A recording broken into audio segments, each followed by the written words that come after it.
Salut tout le monde, c'est 3 Jean-Javid qui vous parle. Aujourd'hui on se retrouve pour le chapitre 11 de Harry Potter 2. Il s'appelle le Club de Duel. Lorsque Harry se réveilla le dimanche matin, la salle de l'infirmerie était bénie d'un soleil d'hiver étincelant. Ses os avaient repoussé, mais son bras était terriblement raide. Il se redressa et jeta un coup d'œil en direction du corps pétrifié de Colline. Mais un rideau tendu autour du lit l'empêchait de voir quoi que ce soit. Voyant qu'il était réveillé, Madame Pomme-Fraîche entra avec le plateau du petit déjeuner et commença à masser, plier, étirer son bras et ses doigts aux os tout neufs. « Tout est en ordre, dit-elle. Quand tu auras fini de manger, tu pourras t'en aller. » Harry s'habilla le plus vite possible et se hâta de retourner dans la tour de Gryffondor pour raconter à Ron et à Hermione ce qui s'était passé pendant la nuit. Mais ils n'étaient pas là. Harry partit à leur recherche, un peu peiné qu'il ne se manifeste pas plus d'intérêt pour l'état de ses os. En passant devant la bibliothèque, il croisa Percy Weasley qui en sortit et semblait de bien meilleure humeur que la dernière fois qu'ils s'étaient rencontrés. « Salut Harry, dit-il. Très joli couillet, vraiment remarquable. Gryffondor prend la tête de la coupe des 4 maisons grâce à toi. Nous avons 50 points d'avance. »« Tu n'aurais pas vu Hermione et Ron ?» demanda Harry. « Non, » répondit Percy. Son sourire s'effaça. « J'espère que Ron n'est pas encore allé dans les toilettes des filles, » ajouta-t-il. Harry eut un rire forcé et attendit que Percy ait disparu au bout du couloir avant de prendre la direction des toilettes de Mimi Gignard. Il ne voyait pas pourquoi Ron et Hermione s'y étaient retrouvés. Mais lorsqu'il ouvrit la porte, il entendit leur voix qui provenait d'une cabine fermée à clé.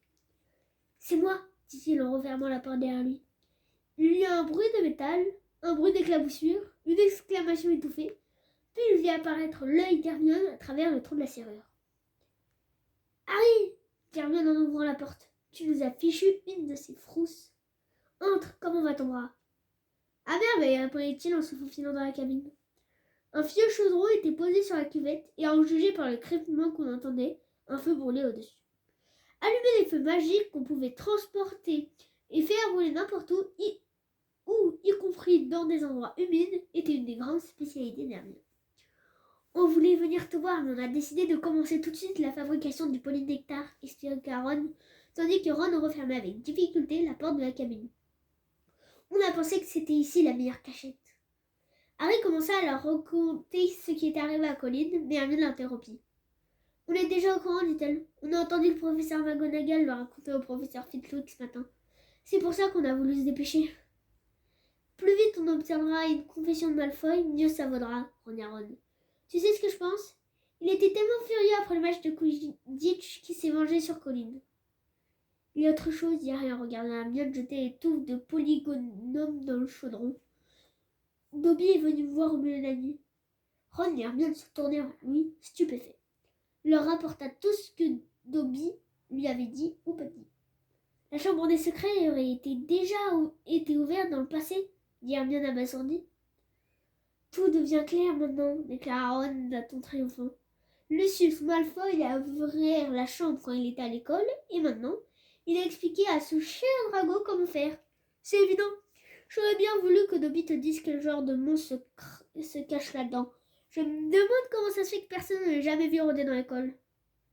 Il a peut-être la faculté de se rendre invisible, dit Hermione en plongeant des sangsues au fond du chaudron. Peut-être qu'il se déguise en armure ou je ne sais quoi. J'ai lu quelque chose sur les ghouls caméléons. Tu lis trop, Hermione, dit Ron en saupoudrant les sangsues de chrysope morte. Il froissa en boule le sac de chrysope qu'il avait vidé dans le chaudron et se tourna vers Harry. Alors comme ça, c'est à cause de Dobby qu'on n'a pas pu prendre le train et que tu t'as cassé le bras. Tu sais quoi, Harry ? S'il continue à vouloir te sauver la vie, il va finir par te tuer.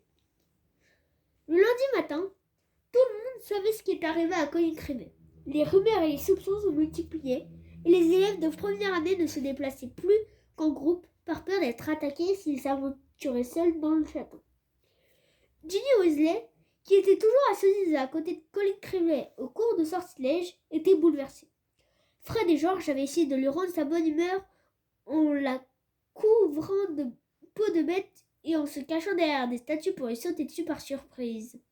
Mais ils durent mettre fin à leurs efforts puisque Percy, au bord de l'apoplexie, menaça crier à Madame Weasley et de lui raconter qu'il faisait tout pour donner des cauchemars à Ginny. Un trafic de talismans, amulettes et autres grilleries s'était organisé dans le dos des professeurs.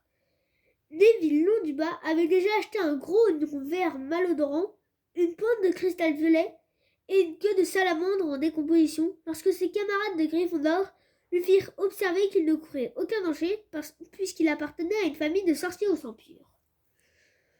Rusard a été la première victime, répondit Neville d'un air apeuré. Et tout le monde sait que moi aussi, je suis presque un craque-molle.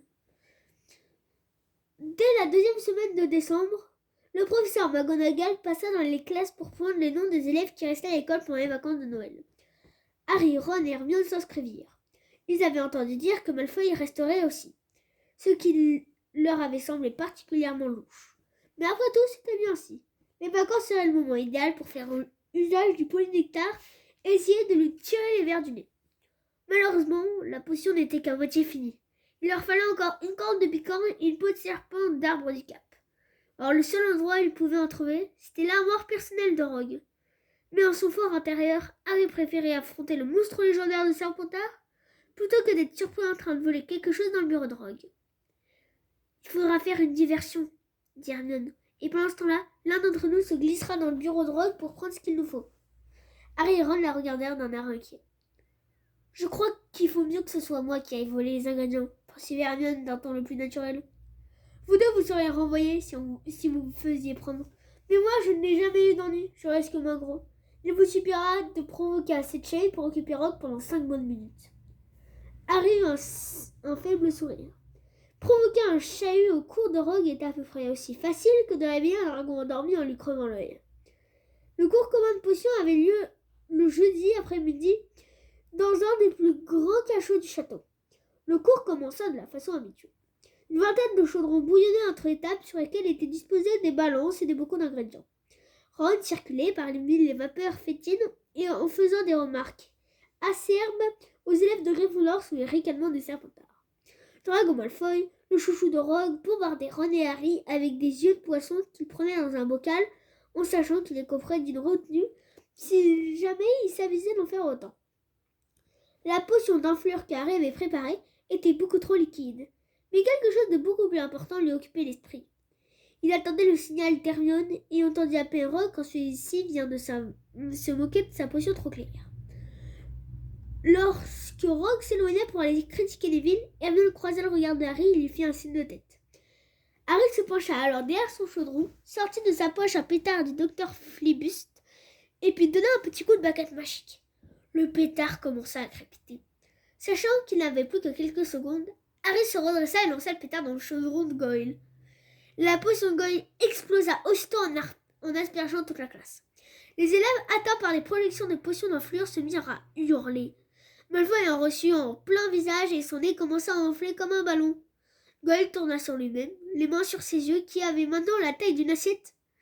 Ron, qui n'avait pas compris ce qui s'était passé, essayait sans succès de ramener l'ordre. Dans la confusion qui régnait à présent, Harry et Hermione se glissèrent hors de la classe. « Silence, silence !» rugit Rogue. « Ceux qui ont reçu de la potion venaient tout de suite prendre un antidote. Et quand je saurai qui a fait ça... » Harry s'efforça de ne pas éclater de rire lorsqu'il vit Malfoy s'avancer vers Rogue en penchant la tête sous le poids de son nez qui avait la grosseur d'un melon. Pendant que la moitié des élèves de la classe allaient prendre une gorgée d'antidote pour faire revenir bras, jambes ou oreilles à leur taille intérieure, Hermione revint discrètement dans la classe, portant quelque chose sur sa robe. Quand tout le monde eut retrouvé son aspect habituel, Rogue examina le chaudron de Goyle et en retira les débris noircis du pétard.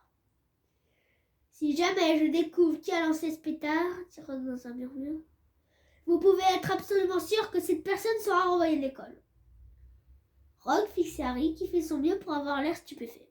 10 minutes plus tard, il entendit avec soulagement sonner la cloche qui annonçait la fin du cours. « Il sait que c'était moi, » dit Harry à Ron et Hermione sur le chemin de toilette de Mimiginiard. Je l'ai vu dans son regard. Hermione jeta les nouveaux ingrédients dans le chaudron et se mit à touiller fébrilement la mixture.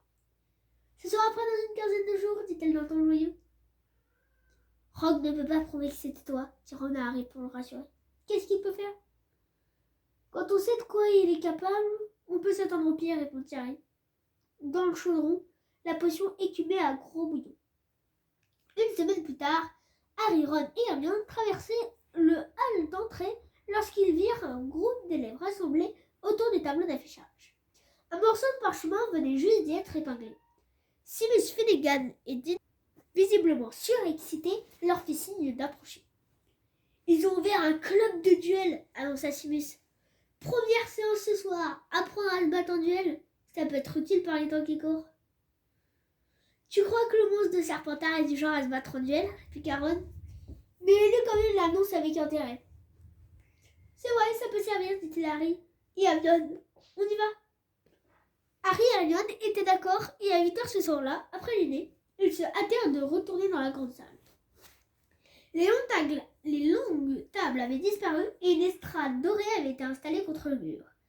Éclairée par des millions de chandelles qui flottaient dans l'air, sous le plafond qu'on aurait dit tendu de velours noir, la quasi-totalité des élèves s'étaient rassemblés, la baguette à la main et l'air surexcité. « Je me demande qui va être le prof, dit Hermione. Quelqu'un m'a dit que Flitwick était un champion de duel quand il était jeune. Ce sera peut-être lui. » Du moment que ce n'est pas, commença Harry, mais il s'interrompit dans un grognement. Gilles de Roy-le-Carte venait d'apparaître sur l'estrade, élégamment vêtu d'une robe violette, et accompagné de Rogue, toujours habillé de noir comme à son habitude. Le carte agita la main pour demander le silence. « Approchez-vous, approchez-vous. Tout le monde me voit? Tout le monde m'entend? Parfait. Le professeur Dumbledore m'a donné l'autorisation d'ouvrir ce petit club de duel pour vous enseigner des méthodes de défense au cas où vous auriez besoin de faire face à une agression quelconque. Comme cela m'est arrivé d'innombrables fois. Pour plus ample détail, je vous renvoie à la collection complète de mes livres. Je vais maintenant vous présenter mon assistant, le professeur Rogue, poursuivit Lockhart avec un sourire éclatant. Il m'a dit qu'il avait lui-même quelques notions en matière de duel. Il a très sportivement accepté de me servir de partenaire pour vous faire une petite démonstration en guise de préambule. Mais ne vous inquiétez pas, votre maître des potions sera toujours à l'état de vous faire court quand j'en aurai fini avec lui. Aucun danger. Ce serait bien s'il arrivait à s'entretuer, murmura Ron à l'oreille de Harry.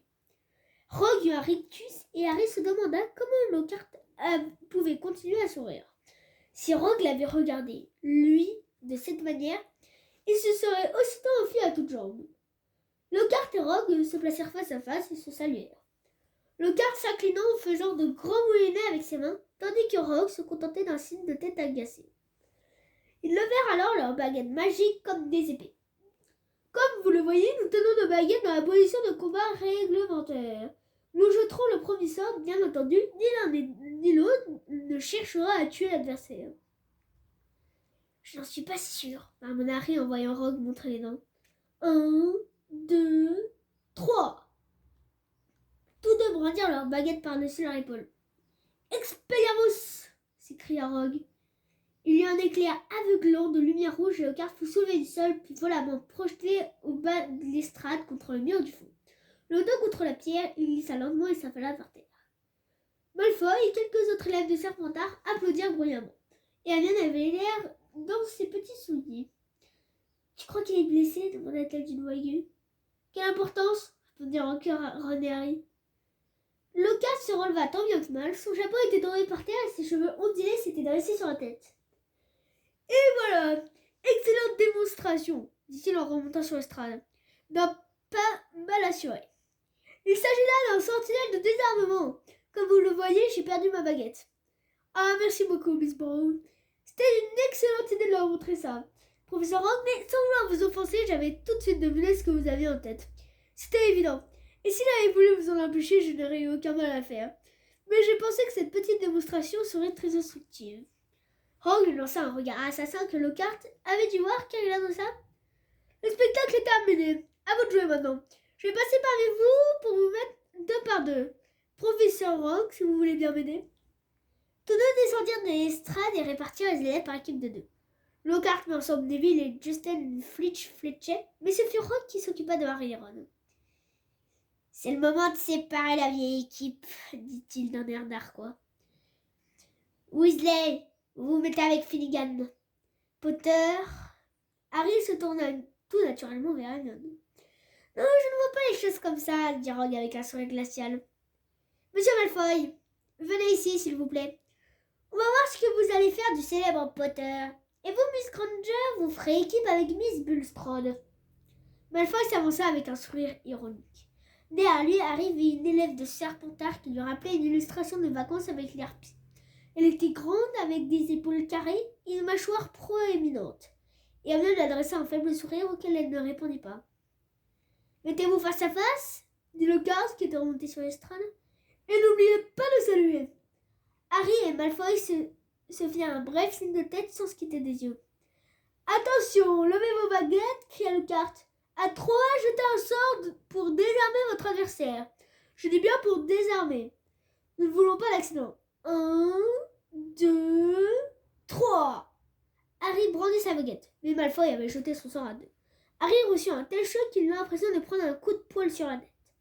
Il vacilla un instant, mais il ne sembla pas blessé, et sans plus attendre, il pointa sa baguette vers Malfoy en criant « Rictus Sempra !» Un jet de lumière argentée atteignit Malfoy au ventre, et il se plia en deux, la respiration sifflante. « J'ai dit désarmé, rien !» s'exclama Lockhart en voyant Malfoy tomber à genoux. Harry y avait jeté un sortilège de chatouillis, et Malfoy riait tellement qu'il n'arrivait plus à bouger. Harry pensa qu'il ne serait pas très loyal de jeter un autre sort à Malfoy pendant qu'il était à terre, mais ce fut une erreur. Le souffle court, Malfoy pointa sa baguette sur les genoux de Harry et parvint à articuler « Tarantalegra !» Aussitôt, les jambes d'Harry se mirent à s'agiter en une danse effrénée qu'il était incapable de contrôler. « Stop !» cria Lockhart, mais ce fut Rogue qui intervint. « Finite incantatem !» s'exclama-t-il.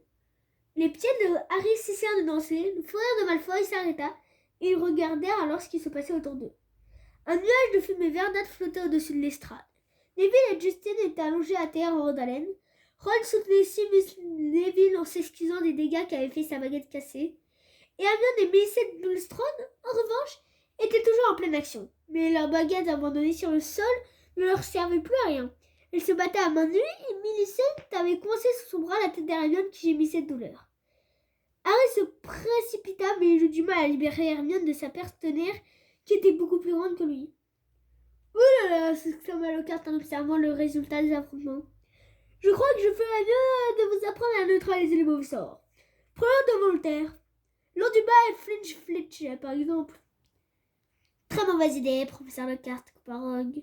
Lors du bas sème la désolation chaque fois qu'il essaye de jeter le bon sort. Il ne resterait plus grand-chose de Flinch Fletcher après ça. Pourquoi pas Malfoy et Potter ?» proposa Rogue avec un sourire perfide. « Excellente idée !» approuva Lockhart. « Venez là tous les deux.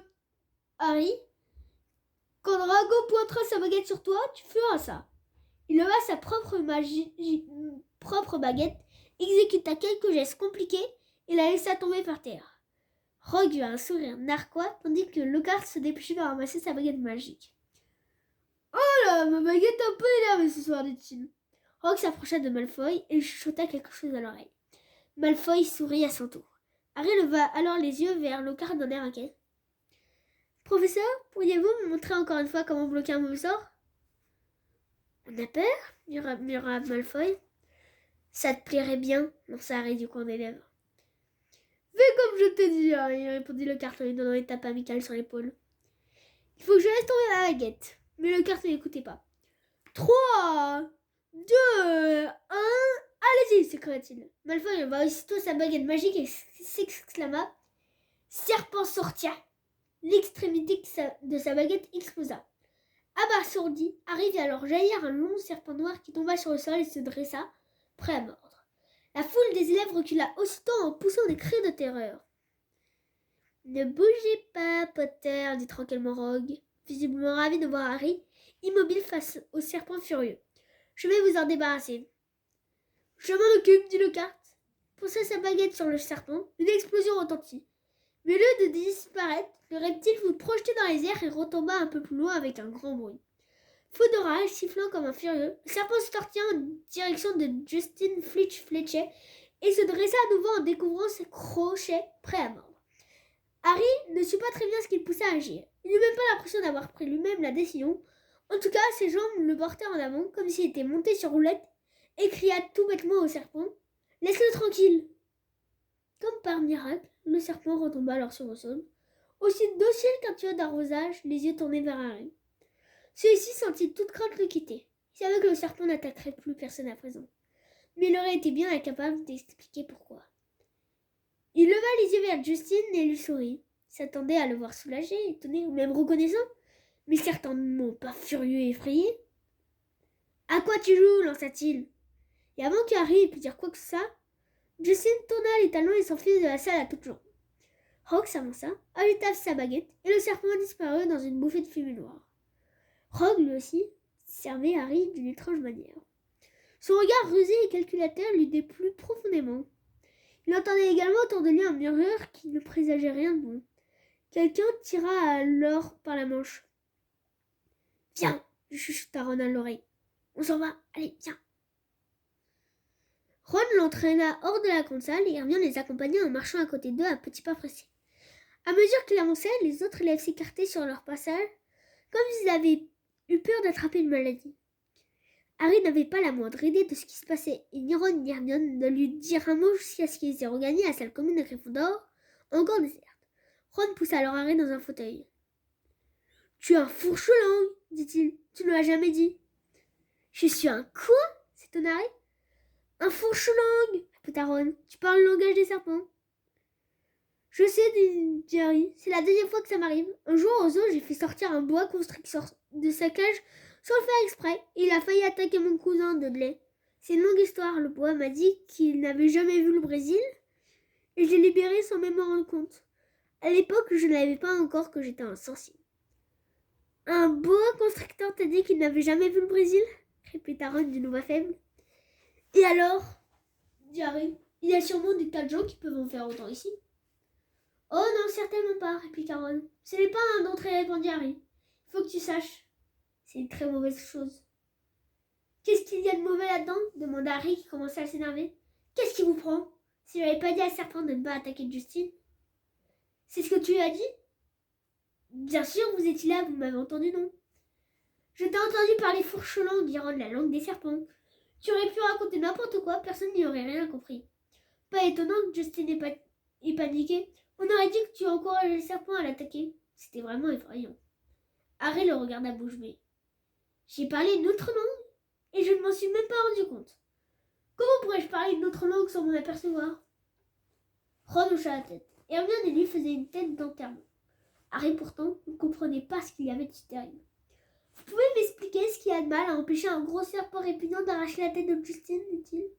Quelle importance de ce que j'ai fait comme ça autrement? Vous auriez préféré que Justine s'unisse au club des chasseurs sans tête? » Justement, c'est de l'importance, dit Hermione, qui parla enfin d'une voix sourde. Tout simplement parce que la célébrité de Salazar Serpentard vient du pouvoir qu'il avait de parler aux serpents. C'est pour ça que la maison des Serpentards est symbolisée par un serpent. Harry resta bouche bée. Exactement, dit Ron. Et maintenant tout le monde va croire que tu es son arrière petit-fils. Mais c'est faux, protesta Harry. C'est soudain d'un tintement de panique inexplicable. Tu auras du mal à le prouver, dit Hermione. Il a vécu il y a environ 1000 ans. Pour ce qu'on en sait, tu pourrais très bien être son descendant. Harry restait éveillé des heures entières chez lui là. À travers une fente de son baldaquin, il voyait la neige tomber devant la fenêtre de la tour. Pouvait-il vraiment être un descendant de Salazar Serpentard? Après tout, il ne savait rien de la famille de son père. Les Dursley lui avaient toujours interdit de poser des questions sur les familles de sorciers. Dans sa tête, Harry essaya de dire quelque chose en fourche-langue, mais aucun mot ne lui vint à l'esprit. Il fallait sans doute qu'il se trouve face à un serpent pour pouvoir le faire. Pourtant, je suis un Gryffondor, pensa-t-il. Jamais le chapeau magique ne m'aurait envoyé dans cette maison-là si j'avais du sang de la famille de Serpentard.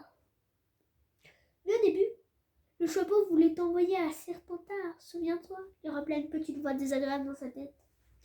Harry se retourna dans son lit. Il verrait Justine le lendemain au cours de botanique et lui expliquerait qu'il avait ordonné au serpent de le laisser tranquille, pas de l'attaquer. N'importe quel imbécile aurait dû s'en rendre compte, non?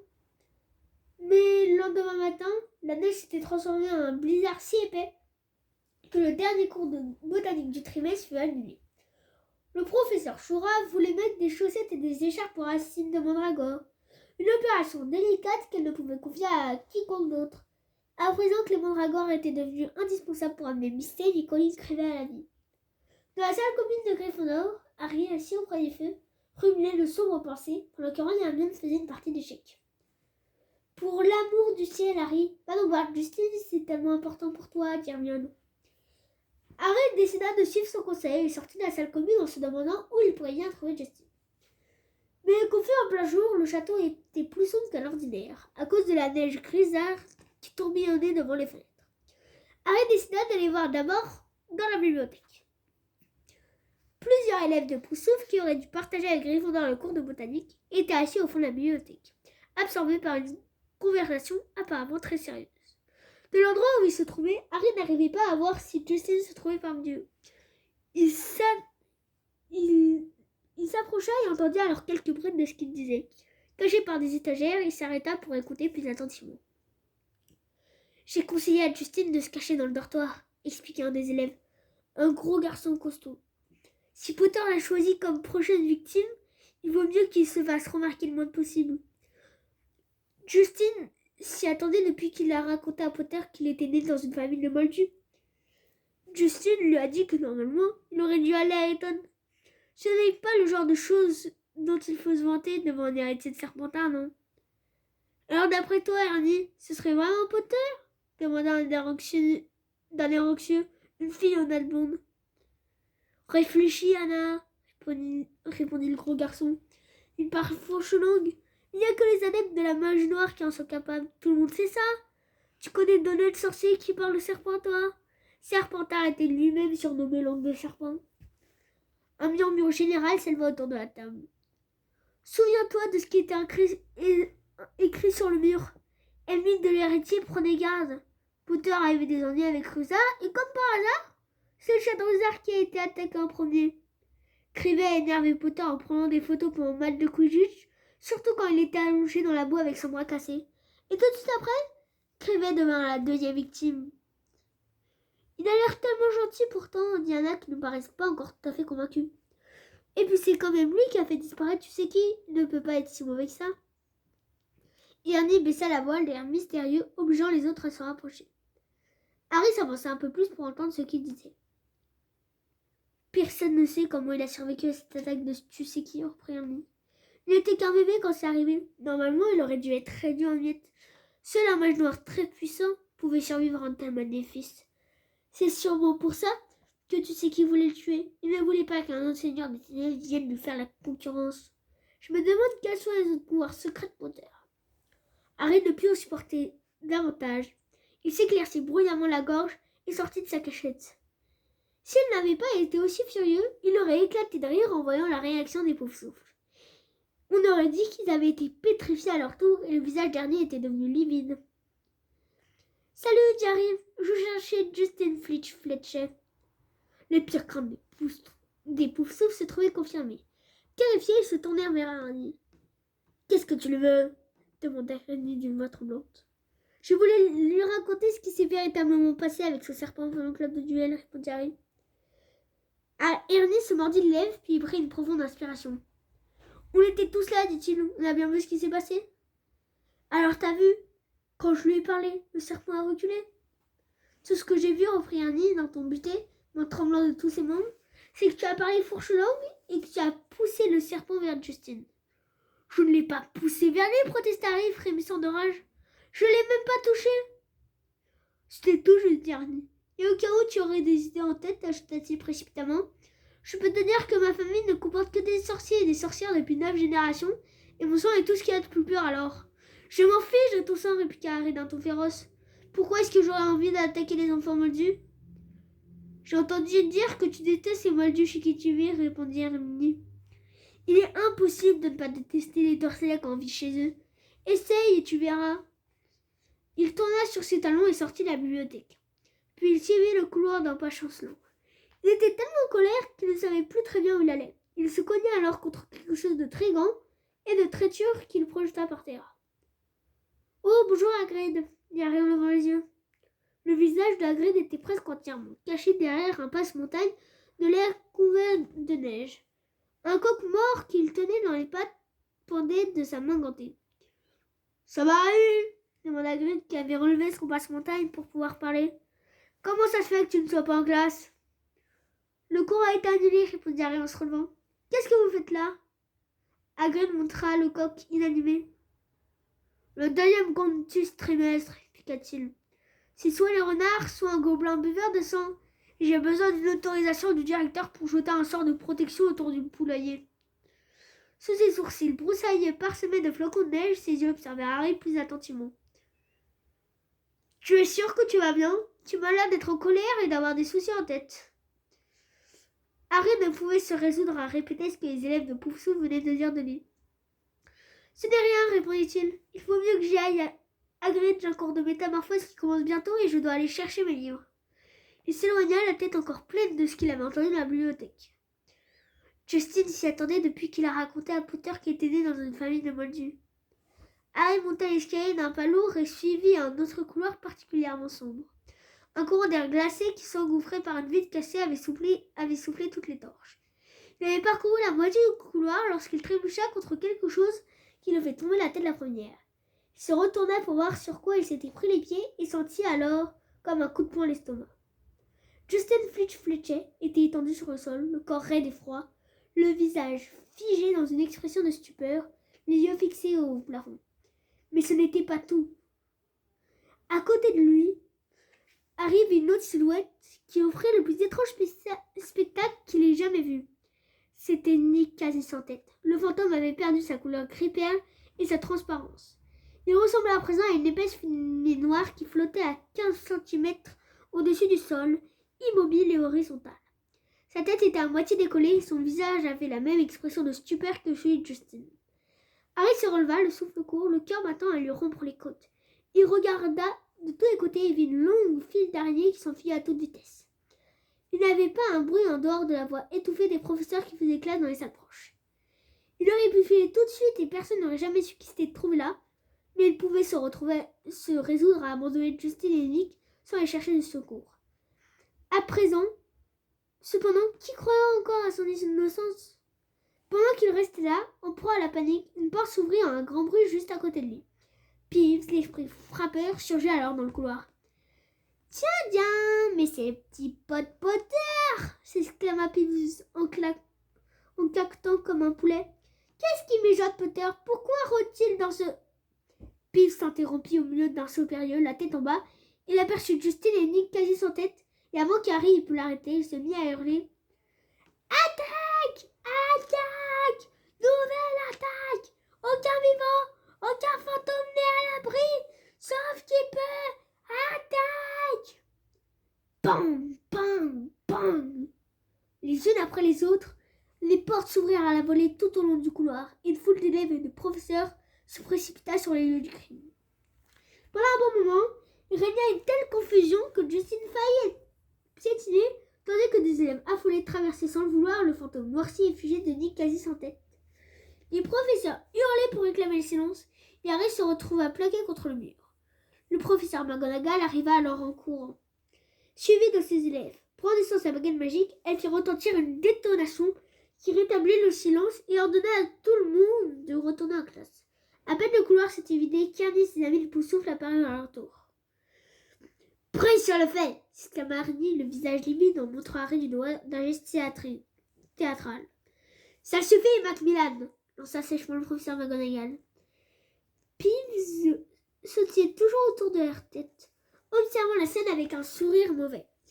Peeves aimait le chaos. Pendant que les professeurs se penchaient sur Justin et Nick quasi sans tête pour les examiner, il se mit à chanter. Potter, voilà encore une de tes ruses. Décidément, tuer les élèves, ça t'amuse. Ça suffit, Peeves, aboya le professeur McGonagall. Et Peeves s'enfuit aussitôt en tirant la langue à Harry. Justin fut transporté à l'infirmerie, mais personne ne savait que ce qu'il convenait de faire de Nick quasi sans tête. Finalement, le professeur McGonagall fit apparaître un grand éventail d'un coup de sa baguette magique et le donna à Hermione en lui demandant de l'agiter devant Nick pour le pousser jusqu'à l'étage supérieur. Et Harry fit ainsi glisser vers l'escalier la forme noircie du fantôme portée par la brise de l'éventail. Harry et le professeur McGonagall se retrouvèrent seuls dans le couloir déserté. « Par ici, Potter, dit-elle. Professeur, je vous jure que c'est pas moi qui... Ça ne relève plus de ma compétence, Potter, sèchement le professeur McGonagall. Ils se tournèrent à un angle du couloir et avancèrent en silence jusqu'à une gargouille de pierre d'une extrême laideur. Sorbet citron, dit le professeur. C'était un mot de passe. La gargouille s'anima soudain et fit un pas de côté. Derrière elle, le mur s'ouvrit pour les laisser passer. Malgré sa terreur à l'idée de ce qui l'attendait, Harry ne put s'empêcher d'être émerveillé. Derrière le mur s'élevait un escalier en colimaçon qui tournait lentement sur lui-même comme un escalator. Lorsque le professeur McGonagall et lui s'avancèrent sur les marches, le mur derrière eux se referma avec un bruit sourd. Ils s'élevèrent sans effort en cercles successifs qui les emmenèrent de plus en plus haut. Enfin, Harry, légèrement étourdi, fit apparaître une porte en chêne aux reflets chatoyants, avec un heurtoir de cuivre en forme de griffon. Il savait où il se trouvait. C'était sûrement là qu'habitait Albus Dumbledore.